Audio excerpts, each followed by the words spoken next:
Students, आज मैं आपको मादा जनन तंत्र फीमेल रिप्रोडक्टिव सिस्टम के बारे में बताऊंगा। मादा जनन तंत्र में ये उसकी संरचना है जनन अंग का। आप देखेंगे कि मादा जनन अंग का विकास 12 साल या 13 साल उम्र से लेकर के 15 साल की उम्र तक होता है बच्चों में। लड़कियां जब 12-13 साल की होती हैं तो उसके में ये ओवरी जो है विशेष प्रकार के हार्मोन्स का स्राव करती हैं, जिसको हम कहते हैं एस्ट्रोजन। और ये एस्ट्रोजेंस जो हार्मोन्स होते हैं वे लड़कियों में जितने सेक्स ऑर्गन्स हैं, प्राथमिक और द्वितीयक।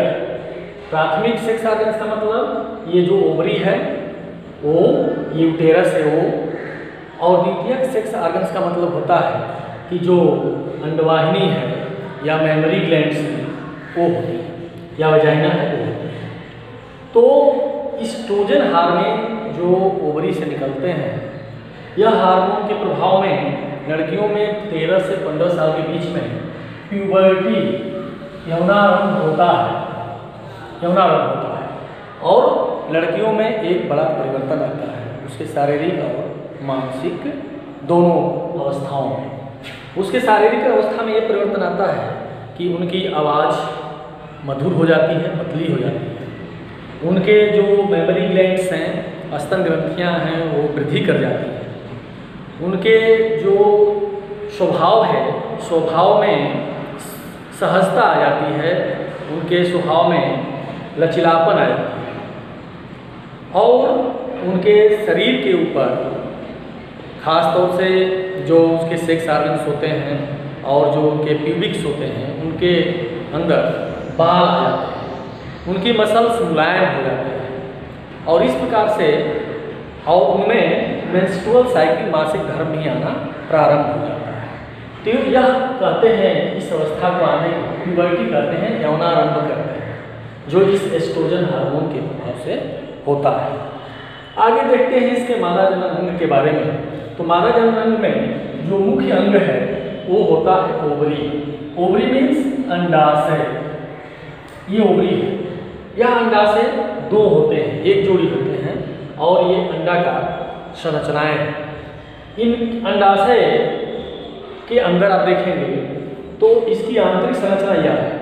इस अंडाशय में ये फॉलिकल्स पाए जाते हैं या germ cell, primary germ cell पाए जाते हैं, जनन कोशिकाएं पाई जाती हैं, जिनमें विकास होता है तो ओवम का निर्माण होता है, अंडे का निर्माण होता है। यह अंडा यदि निषेचन हो गया तो जाइगोट में बदलता है, और ये जो ग्रेफियन फॉलिकल्स है, ये ग्रेफियन फॉलिकल्स जो है कार्पस लुटियम में विकसित हो जाता है। यह कार्पस लुटियम कुछ हार्मोन स्रावित करते हैं, जिसको गोनेडोट्रॉपिक हार्मोन कहते हैं, जो प्रेगनेंसी के लिए बच्चे का इम्प्लांटेशन जब हो जाता है यूटेरस में तो उसको धारण करने में मदद करता है। यदि निषेचन नहीं हुआ तो यह जो ओवम निकला है तो यह ग्राफियन फॉलिकल्स वो कार्पस एल्बिकेंस का निर्माण करता है निषेचन नहीं होने पर, और यह एक तरह से अवशेष अंग है, इसका कोई फंक्शन नहीं है। फिर अगर ये बन गया कार्पस ल्यूटियम तो यह अगले बार फिर अंडे के निर्माण को या आगे बढ़ा देगा। अगर ये कार्पस ल्यूटियम बन गया तो अब अंड निर्माण की प्रक्रिया बंद हो जाएगी। फिर देखें आप तो इस ओवरी का कार्य देखें तो पहला है ओवम का निर्माण करना, अंडे का निर्माण करना, और दूसरा इसका मुख्य कार्य है जो हार्मोन्स निकलते हैं, अभी बताया है एस्ट्रोजन हार्मोन और प्रोजेस्टेरॉन एस्ट्रोजन और प्रोजेस्टेरॉन दो हार्मोन्स स्रावित करते हैं। एस्ट्रोजन हार्मोन का बताया है लड़कियों में जनन अंगों का विकास करना, और प्रोजेस्टेरॉन हार्मोन जो होता है ये दुग्ध श्रावण को प्रेरित करता है, दूध के निर्माण को, मेमोरी ग्लैंड के विकास को प्रेरित करता है। इसके अलावा प्रोजेस्टेरॉन ये प्रेगनेंसी के धारण में भी सहायक होता है।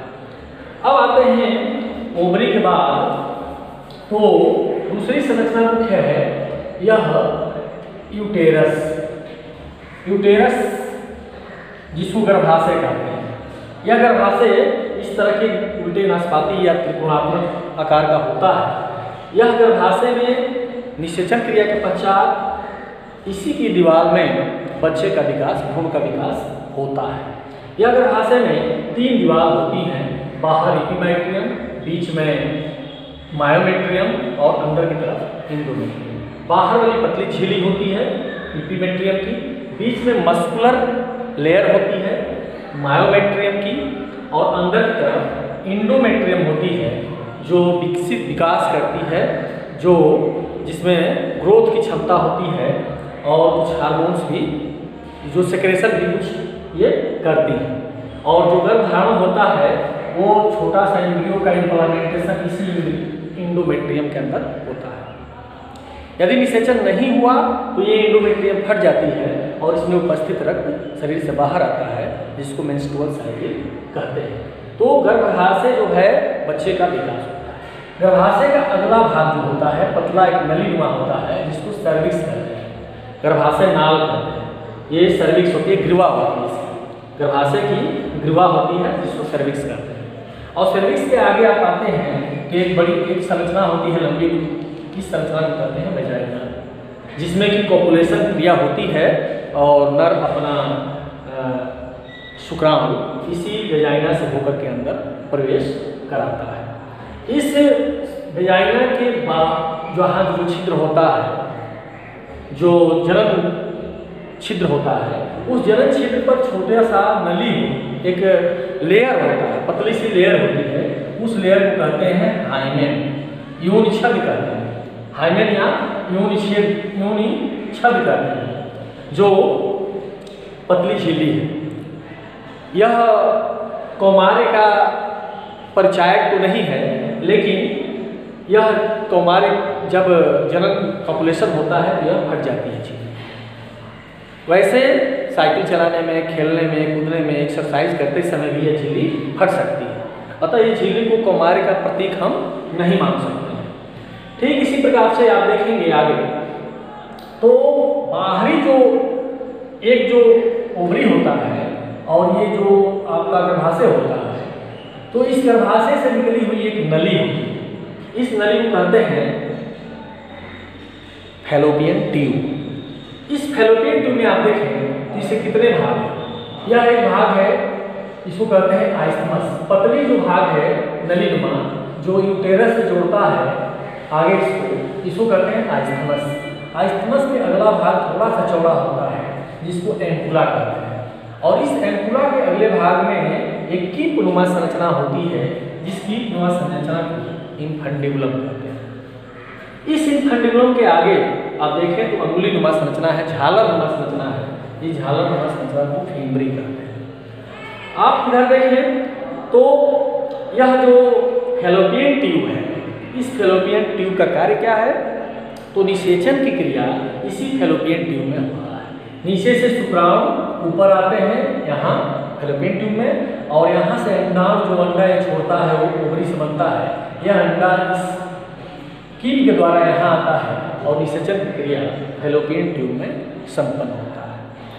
तो ये फिम्बरी की सहायता से इसमें संकुचनशील और इस कीट में संकुचन की क्षमता होती है, जो इस ओवरी से निकले हुए अंडाणु को ये सक कर लेते हैं, खींच लेते हैं और इन फैलोपियन ट्यूब में लाते हैं, और यहाँ से शुक्राणु जब जाएगा तो यहाँ निषेचन क्रिया होगी। अब जो संरचना देखें तो यूटेरस हो गया, तीसरा ये फैलोपियन ट्यूब हो गया जिसकी संरचना और कार्य के बारे में आपने देखा, और चौथा वेजाइना हो गया जो एक संरचना है जिसमें मैथुन क्रिया संपन्न होती है। और इसके अलावा जो बाहरी भाग है यूं जनन अंग का, यहाँ पर वेजाइना के पास, तो यहाँ देखेंगे तो 2 ढक्कनुमा संरचनाएं होती हैं।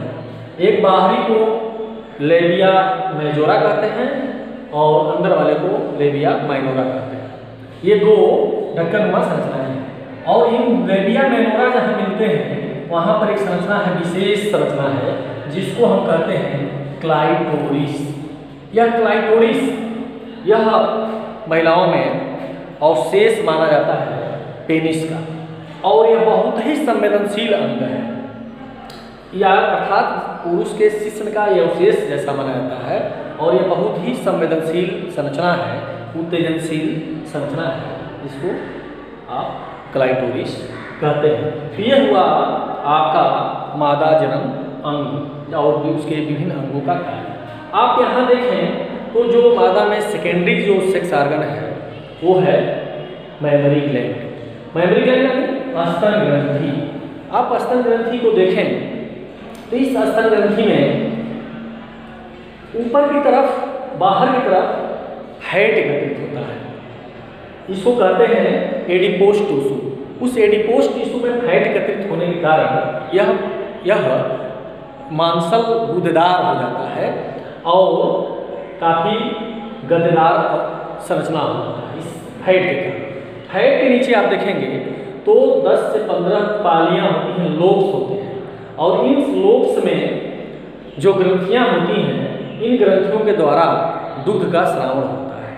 वह दूध का स्रावण करती हैं तो एम्पुला में आता है, पतली पतली संरचनाएं हैं, और इस एम्पुला से वो दूसरी नलियों में आता है जिसको कहते हैं लैक्टिफेरस डक्ट या दुग्ध नलिका। ये लैक्टिफेरस डक्ट आगे की तरफ खुलती हैं और जिस संरचना के द्वारा बाहर की तरफ छोटी सी घुंडीनुमा संरचना होती है जिसके द्वारा बाहर दूध निकलता है, इसको निपल कहते हैं, चुचुक कहते हैं। यह चुचुक के द्वारा दूध बाहर निकलता है जिसको बच्चे दूध को पीते हैं। और इस निपल के चारों तरफ थोड़ा सा भाग ये दूसरे कलर का होता है, दिखाई देता है, घेरे रहता है, इसको कहते हैं एरियोला। तो स्तन ग्रंथि जो महिलाओं में होता है वो दुग्ध ग्रंथि होता है जो दूध का निर्माण करता है, और जन्म के बाद, बच्चे के जन्म के बाद बच्चा माता से दूध को ग्रहण करता है। तो इस प्रकार से ये मादा जनन, उसके जो सेकेंडरी होते हैं और प्राथमिक जनन, उनके बारे में आपको बताया। कुछ ग्रंथियां भी इसमें होती हैं, जैसे ये बर्थोलिन ग्रंथि है, बर्थोलिन। तो बर्थोलिन ग्रंथि मादा में पाई जाती है जननांग में, जो एक प्रकार का चिकना स्राव पैदा करती है जिससे कॉपुलेशन के समय, मैथुन क्रिया के समय आसानी से मैथुन क्रिया हो सके। तो आज मादा जननांग के बारे में बताया। अगले टॉपिक में इसके आगे बताएं।